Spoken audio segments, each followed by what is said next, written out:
काय नेमकी घटना घडली आहे, कोणती बातमी प्रसारित केली होती? मी मनोज मनपूर्वे अर्धापूर तालुका प्रतिनिधी तसेच श्रमिक लोकराजीला काम करतो. तसंच एका वर्तवाहिनीला एका सिटी न्यूज म्हणून प्रसार माध्यम आहे यूट्यूबच, त्या पण वर्तवाहिनीला मी काम करतोय. आणि मी काल 24 रोजी कालच्या 24 मार्च रोजी मी एक बातमी प्रसारित केली होती. डीजे बंद आणि लहानमध्ये दारू विषयावर रोष व्यक्त म्हणून गायकवाड्याचा कायम आहे ही बातमी छापली होती. तर काल मला एकाचा फोन आला की रात्री फोन 9:30ला फोन आला की बाबा मनोज कुठं, मी घरी बाहेर या, थोडं तुम्हाला बोलायचं म्हणून मला बाहेर बोलवलं. मी बाहेर आलो तर बाहेर आल्याच्या नंतर त्यानं मला धक्काबुक्की केली आणि माझा मोबाईल वडवून घेतल्यानं मी परत काय केलं, बाबा माझा मोबाईल द्या, जे काही बातमी आहे मी काही ते विषय तुमच्या विरोधात नाही किंवा कोणा प्रशासनाचा नाही, मी असं म्हणलो.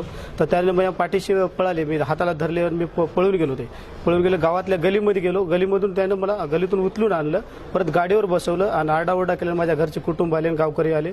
या गावकऱ्याच्या समोर मला धक्काबुक्की करून मला गाडीवर बसवून देत होते. आणि नेऊन लहानमध्ये एक कॅलन आहे बस स्टँड रोडला, त्या कॅनलवर 20 जण असे थांबलेले, त्यांच्याकडून आम्हाला माहिती भेटली, तिथून मला मारण्याचा प्रयत्न करणार होते. या प्रकरणी अर्धापूर येथील पत्रकार मनोज मन्नापुरे यांनी त्यांच्यासोबत जी घटना घडली याबाबत येऊन मला सर्वस्वी कथन सांगितलेलं आहे.